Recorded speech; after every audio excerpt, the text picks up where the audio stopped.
ഇപ്പോൾ ഷെഫീദ് റാവുത്തർ കൂടി നമുക്കൊപ്പം ചേരുന്നു. വളരെ അപകടകരമായ ഒരു കാര്യം തന്നെയാണ് ഇപ്പോൾ ഓരോ തെരച്ചിൽ സംഘവും കണ്ടെത്തുന്നത് എന്നാണ് നമ്മൾക്ക് മനസ്സിലാക്കുന്നത്. ഇപ്പോൾ തെരച്ചിൽ കുളിമാട് പാലത്തിന് സമീപം നടക്കുകയാണ്. ഹെലികോപ്റ്ററും പരിശോധന നടത്തുന്നുണ്ട്. കേരള പോലീസ് വാടകയ്ക്കെടുത്തിട്ടുള്ള ഹെലികോപ്റ്റർ ഇപ്പോൾ ഈ വയനാടിൻ്റെ ആകാശത്ത് തെരച്ചിൽ നടത്തുകയാണ്. മുണ്ടക്കയിൽ ഉരുൾപൊട്ടലിൽ ആരെങ്കിലും ജീവനോടെ ഉണ്ടോ എന്നറിയാനുള്ള തെരച്ചിൽ, കാണാതായവരുടെ വിവരങ്ങൾ അന്വേഷിച്ചുള്ള തെരച്ചിൽ ഇപ്പോൾ ഹെലികോപ്റ്റർ വഴിയും നടത്തിക്കൊണ്ടിരിക്കുകയാണ്. ഷെഫീദ് റാവുത്തർ ശരിയാണ്. ഷെഫീദ്, എന്ത് വിവരങ്ങളാണ് നമുക്ക് പ്രേക്ഷകരുടെ ഈ അവസരത്തിൽ പറയാനുള്ളത്? പറയൂ.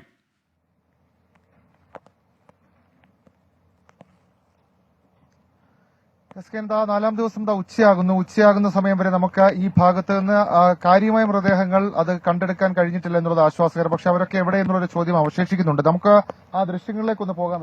ആ ദൃശ്യങ്ങൾ നമുക്ക് കാണാൻ സാധിക്കും. അതായത് ഇതിന് മറുകരയിലുള്ള ഒരു വീടിന് മുകളിലേക്ക് വലിയ പാറക്കെട്ട് അത് വന്ന് വീണ് ആ വീട് അപ്പാടെ തകർന്നിരുന്നു. ആ വീട്ടിലുള്ളവരുടെ അവസ്ഥ എന്താണെന്ന് നമുക്കറിയില്ല. ഇപ്പോൾ ആ വീട് മുഴുവനായി പൊളിച്ചു മാറ്റിക്കൊണ്ട് അവിടെ ആരെങ്കിലും ഉണ്ടോ എന്നുള്ള പരിശോധന അവിടെ നടക്കുകയാണ്. അവിടെ NDRFന്റെ ഒരു വലിയ സംഘമുണ്ട്.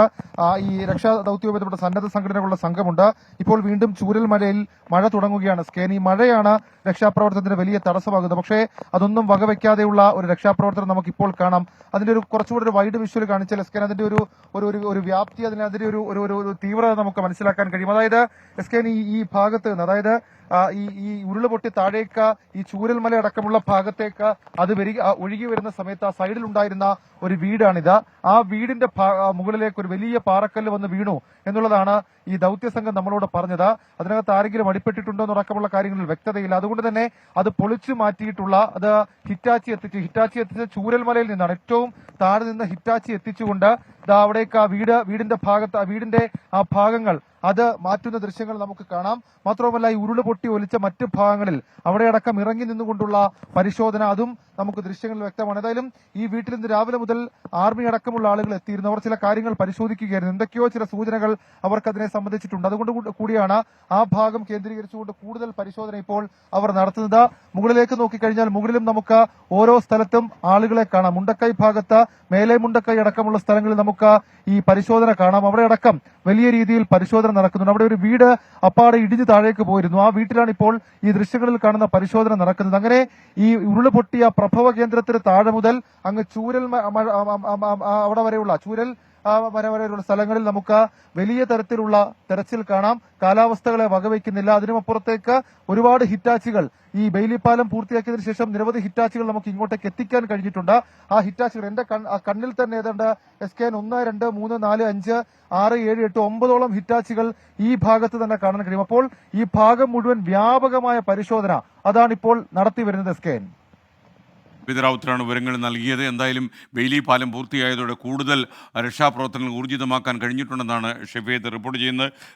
ചില പ്രേക്ഷകരൊക്കെ നമ്മുടെ സുരക്ഷയെ കരുതി ചില വാർത്തകളൊക്കെ അറിയിക്കുന്നുണ്ട്. കൂടുതൽ അപകടം പിടിച്ച സ്ഥലത്തേക്ക് നമ്മൾ പോകരുത് എന്നൊക്കെ യൂട്യൂബ് വഴി അവർ ആവശ്യപ്പെടുന്നുണ്ട്. കെ മനോഹരൻ പറയുന്നു, 24 ചാനൽ ദുരന്തമുഖത്തേക്ക് പോകാതിരിക്കുക. മനോഹരൻ, നമുക്ക് നമ്മുടെ വാർത്താ മാധ്യമത്തിൻ്റെ ധാർമ്മിക ഉത്തരവാദിത്വം എന്ന നിലയിൽ എത്ര അപകടം പിടിച്ച ടെറൈൻ ആണെങ്കിൽ പോലും അവിടേക്ക് നമുക്ക് പോകാതിരിക്കാൻ കഴിയില്ല. ഇപ്പോൾ വാലക്സ് മുഹമ്മദ് ഒരു കാര്യം അറിയിക്കുന്നുണ്ട്. വയനാട്ടിലുണ്ടായ ഉരുൾപൊട്ടലിൻ്റെ പശ്ചാത്തലത്തിൽ മാനസിക ആഘാതം ലഘൂകരിക്കുന്നതിന് സംസ്ഥാന തലത്തിൽ ആരോഗ്യവകുപ്പിൻ്റെ നേതൃത്വത്തിൽ ഊർജിതമായി ചില നടപടികൾ നടക്കുന്നു. ഇക്കാര്യം മന്ത്രി വീണ ജോർജാണ് ഇക്കാര്യം അറിയിച്ചത്. എന്തായാലും ചാലിയാർ പുഴയിലും ഇപ്പോൾ തെരച്ചിൽ നടക്കുകയാണ്. അതേപോലെ തന്നെ ഹെലികോപ്റ്റർ ഉപയോഗിച്ചും പരിശോധന നടക്കുകയാണ്. പ്രിയപ്പെട്ട പ്രേക്ഷകർക്ക് അറിയുന്നത് കേരള പോലീസ് വാടകയ്ക്കെടുത്ത ഹെലികോപ്റ്റർ തന്നെയാണ് ഇതിനായി ഉപയോഗിക്കുന്നത്. വ്യാപകമായ തെരച്ചിലാണ് ഇപ്പോൾ നടക്കുന്നത്. തീർച്ചയായിട്ടും അതിൻ്റെയൊക്കെ ദൃശ്യങ്ങൾ നമുക്ക് ലഭിക്കാവുന്നതേ ഉള്ളൂ. എസ് വിജയകുമാർ കൂടി നമുക്കൊപ്പം ചേരുകയാണ്. ഈ ദുരന്തത്തിൻ്റെ വ്യാപ്തി എത്ര കൂടുതലാണ് എന്നറിയുന്ന ഓരോ വിവരവും ഇപ്പോൾ പുറത്തു വന്നുകൊണ്ടിരിക്കുകയാണ്. വിജയകുമാർ കൂടി ചേരുന്നു. വിജയകുമാർ, എന്താണ് ലേറ്റസ്റ്റ് അപ്ഡേറ്റ്സ്? ഞാനിപ്പോൾ അറിഞ്ഞൊരു വിവരം, അല്ലെങ്കിൽ സ്ഥിരീകരിച്ച വിവരം, വെള്ളാർമല VHSTയുടെ സൈഡിൽ നിന്ന്, സമീപത്തു നിന്ന് ഒരു മൃതദേഹം കൂടി ഇപ്പം ഈ സമയം കണ്ടെത്തിയിട്ടുണ്ട്. അത് വളരെ വേഗത്തിൽ തന്നെ ആശുപത്രിയിലേക്ക് മാറ്റിയിട്ടുണ്ട്. ഒരു പ്രതിസന്ധി അല്ല, ഒരു പ്രശ്നമെന്ന് പറയുന്നത് ഇപ്പോൾ അപകടമുണ്ടായി 4 5 ദിവസമാവുകയാണ്. ആ സമയത്ത് ആദ്യം കിട്ടുന്ന മൃതശരീരങ്ങൾ ഒക്കെ നമുക്ക് ഊഹിക്കാവുന്നതേ ഉള്ളൂ അതിന്റെ അവസ്ഥ എന്താണെന്ന്. അപ്പോൾ അത് വളരെ വേഗത്തിൽ ഇപ്പോൾ ആശുപത്രിയിലേക്ക് പോസ്റ്റ്മോർട്ടം ചെയ്യുന്നതിനൊക്കെ വേണ്ടി കൊണ്ടുപോകുന്നുണ്ട്. അതിദാരുണമായ കാഴ്ചകളാണ് നമ്മൾ ഓരോ സ്ഥലത്തു നിന്നും കാണുന്നത്. ഞാൻ ഈ നമ്മളുടെ താഴേക്ക്, അതായത് ഇതിന്റെ ഏറ്റവും ടോപ്പിൽ നിന്നും താഴേക്ക് ഇറങ്ങി വരുമ്പോഴാണ് ആ മൃതദേഹം അവിടെ കണ്ടെത്തിയ വിവരം അറിഞ്ഞത്. പെട്ടെന്നത് അവർ മോർച്ചറിയിലേക്ക് പോസ്റ്റ്മോർട്ടം നടപടികൾക്കായി കൊണ്ടുപോവുകയും ചെയ്ത് അപ്പോഴാണ് ഈ പടവെട്ടിക്കുന്നിന്റെ താഴ്വാരത്ത്, അവിടേക്ക് ഇപ്പോൾ രക്ഷാപ്രവർത്തകർ ഇപ്പോൾ പോയിട്ടുണ്ട്. അവിടെ ഒരു കോളനി ഉണ്ടായിരുന്നു. കോളനി പോലെ അടുത്തടുത്ത് വീടുകൾ ഉണ്ടായിരുന്നു. ആ വീടുകളിൽ മുക്കാലും എന്ന് വെച്ചാൽ ആ വീടുകൾ പൂർണ്ണമായും ഇല്ലാതായിട്ടുണ്ട്. അവിടെ ഒരു കുടുംബത്തിലെ 13 പേര്, അതായത് ഒരു കുടുംബത്തിലെ 3 വീടുകളാണ്. അവരൊരു ഫാമിലിയാണ്. 3 വീടുകളിലായി താമസിക്കുന്നവരാണ്.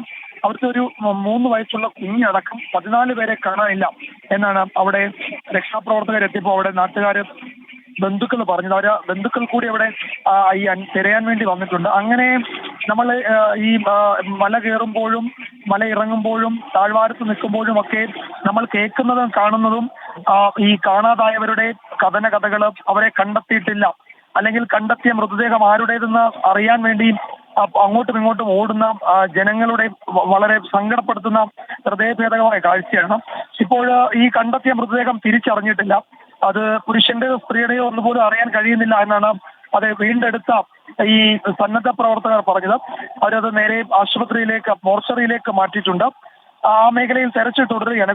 നമുക്ക് അതുകൂടി പറയാതെ വയ്യ. കാരണം ആ ഭാഗത്തൂടെ നമ്മൾ യാത്ര ചെയ്യുമ്പോഴും നടക്കുമ്പോഴും വളരെ വലിയ ദുർഗന്ധമാണ്. വലിയ ദുർഗന്ധം എന്ന് വെച്ചാൽ വലിയ ദുർഗന്ധമാണ്. അപ്പോൾ അതിനർത്ഥം അവിടെ എന്തൊക്കെയോ ഉണ്ട് എന്നുള്ളത് തന്നെയാണ്. അപ്പോൾ ആ ഭാഗത്ത് തെരച്ചിലിന് ഇപ്പോൾ വിപുലമായ ക്രമീകരണം ഏർപ്പെടുത്തി അങ്ങോട്ട് കൂടുതൽ ഈ ഹിറ്റാച്ചി മെഷീനുകളൊക്കെ എത്തിച്ചിട്ടുണ്ട്. അവർ സ്കൂളിന്റെ ഭാഗത്തൊക്കെ വലിയതായി തെരച്ചിൽ നടത്തുന്നുണ്ട്. അതുപോലെ തന്നെ ഈ പടവെട്ടിക്കുന്നിന്റെ താഴ്ഭാഗത്ത് നമ്മൾ കരുതിയതിനപ്പുറത്തേക്ക് ആളുകൾ അകപ്പെട്ടിട്ടുണ്ട് എന്നാണ് കരുതുന്നത്. കാരണം ഈ വെള്ളം അവിടേക്കാണ് വന്ന് തള്ളിയിരിക്കുന്നത്. ഒരു ചുഴി പോലെ അവിടെ ചുറ്റിയാണ് പോയത്. ആ കൂട്ടത്തിൽ വലിയ തടികളും പാറകളും ഒക്കെ അവിടെ വന്ന് അടിഞ്ഞിട്ടുണ്ട്. അതിൽ അപ്പോൾ മുകളിൽ ഉണ്ടായിരുന്ന കുറെ ആളുകളെ അവിടേക്ക് തള്ളിയിട്ടുണ്ടാകും, വെള്ളത്തിന്റെ ഒഴുക്ക് തള്ളിയിട്ടുണ്ടാകുമെന്നാണ് ഈ അവിടെയുള്ള നാട്ടുകാർ, അവശേഷിക്കുന്നവരൊക്കെ പറയുന്നത്. ഇതിന്റെ വലിയ ശബ്ദം കേട്ട് കുറെ ആളുകൾക്ക് മുകളിലേക്ക്, ആ കുന്നിലേക്ക് കയറാൻ കഴിഞ്ഞിട്ടുണ്ടാകും. പക്ഷെ ബാക്കിയുള്ളവരൊക്കെ അതിൽ പെട്ടുപോയിട്ടുണ്ട്. വീടുകൾ, നമ്മൾ പലയിടത്തും വീടുകളുടെ അവശിഷ്ടങ്ങൾ കാണുന്നുണ്ട്. ഇവിടെ അവശിഷ്ടം പോലും ഇല്ല, തറ മാത്രമാണ് കഷ്ടിച്ചവിടെ കിടക്കുന്നത്. ബാക്കി മുഴുവൻ ഈ പ്രളയം, ഈ പറയുന്ന ഉരുൾ എടുത്തുകൊണ്ട് പോയി. അപ്പോൾ ഇനി അവിടെ അവശേഷിക്കുന്നത് അത് മാത്രമേ ഉള്ളൂ. അങ്ങേയറ്റം മോശമാണ് ഇവിടുത്തെ സാഹചര്യം. നമ്മൾ ഇവിടെ കാണുന്നതും കേൾക്കുന്നതും അറിയുന്നതും എല്ലാം ഇത്തരത്തിലുള്ള വിവരങ്ങൾ മാത്രമാണ്. ഓരോ ദിവസം ചെല്ലുന്തോറും ഈ കാണാതായവരുടെ വിവരങ്ങൾ, ഇനി അവരുടെ മൃതദേഹം കണ്ടെത്തിയാൽ തന്നെ ഏത് അവസ്ഥയിലായിരിക്കും കിട്ടുക എന്നതൊക്കെ ഇപ്പോൾ എനിക്ക് തോന്നുന്നു ആരോഗ്യവകുപ്പ് കുറെ കൂടി ഇവിടെ ഇടപെടേണ്ടി വരുമെന്ന് തോന്നുന്നു. കാരണം ഈ ദുർഗന്ധം വമിക്കുന്നുണ്ടെന്നൊക്കെ നമ്മളത് അറിയുന്നുമുണ്ട്. അപ്പോൾ ആ ഒരു പശ്ചാത്തലത്തിൽ ഈ ഇവിടുത്തെ ആരോഗ്യ പ്രവർത്തനങ്ങളുടെ കാര്യത്തിൽ എനിക്ക് തോന്നുന്നത് കുറെ കൂടി ഇടപെടൽ ആരോഗ്യ പ്രവർത്തകരുടെ ഭാഗത്തുനിന്ന്, അല്ലെങ്കിൽ ആരോഗ്യ വകുപ്പിന്റെ ഭാഗത്തുനിന്ന് ഉണ്ടാകേണ്ടി വരുമെന്നാണ് തോന്നുന്നത്. അത് ചിലപ്പോൾ നടക്കുന്നുണ്ടാവും, നമ്മൾ അറിയാതെ പോകുന്നതാകാം. ഇപ്പോൾ യഥാർത്ഥത്തിൽ അവിടെ മാനസികാഘാതം അനുഭവിക്കുന്ന ആളുകൾ, ഡിപ്രഷൻ പോലെയുള്ള പ്രശ്നങ്ങളൊക്കെ അനുഭവിക്കുന്ന ആളുകൾക്ക് യഥാർത്ഥത്തിൽ ഈ മനഃശാസ്ത്രപരമായ കാര്യങ്ങളെക്കുറിച്ച് ചർച്ച ചെയ്യാൻ ടെലി മനസ്സ് എന്ന പേരിൽ ആരോഗ്യവകുപ്പ് ഇപ്പോൾ ഒരു സംവിധാനം ഏർപ്പെടുത്തിയിട്ടുണ്ട്. 14416 144 16 144 ടോൾ ഫ്രീ നമ്പറാണ്. പണം കൊടുക്കാതെ ആർക്കും വിളിക്കാം. 24 മണിക്കൂറും ഇത് പ്രവർത്തിക്കുമെന്നാണ് ആരോഗ്യവകുപ്പ് പറഞ്ഞിരിക്കുന്നത്. മാനസിക പ്രശ്നങ്ങൾക്കും വിഷമങ്ങൾക്കും സംശയ നിവാരണങ്ങൾക്കും ഒക്കെ ആരോഗ്യപരമായ, പ്രത്യേകിച്ച് മാനസികമായ പ്രശ്നങ്ങൾക്കൊക്കെ നിവാരണം തേടി, റെമഡി തേടി നിങ്ങൾക്ക് ഈ നമ്പറിൽ വിളിക്കാം. 14416 144 ഈ നമ്പറിലേക്ക് വിളിക്കാം. വളരെ ശ്വാസം മുട്ടിക്കുന്ന അന്തരീക്ഷത്തിൽ നിന്നാണ് വിജയകുമാർ നമുക്കൊപ്പം ചേർന്നത് എന്നറിയാം. അതുപോലെ ചില ആളുകളൊക്കെ കോഴിക്കോട് വിലങ്ങാട് നടന്ന ഉരുൾപൊട്ടലിനെ കുറിച്ച് ചോദിക്കുന്നുണ്ട്. അവിടെ ആളുകളെയൊക്കെ മാറ്റി പാർപ്പിക്കുന്ന രീതിയിൽ വിവരം വരുന്നുണ്ട്. മാത്രമല്ല അവിടെ നിന്ന് ഒരു റിപ്പോർട്ട് നമ്മളിപ്പോൾ പ്രതീക്ഷിക്കുന്നു. മാത്രമല്ല ഇന്ന് വൈകുന്നേരം മന്ത്രി റോഷി അഗസ്റ്റിൻ അവിടെ സന്ദർശിക്കുമെന്നും വാർത്തകൾ വരുന്നുണ്ട്.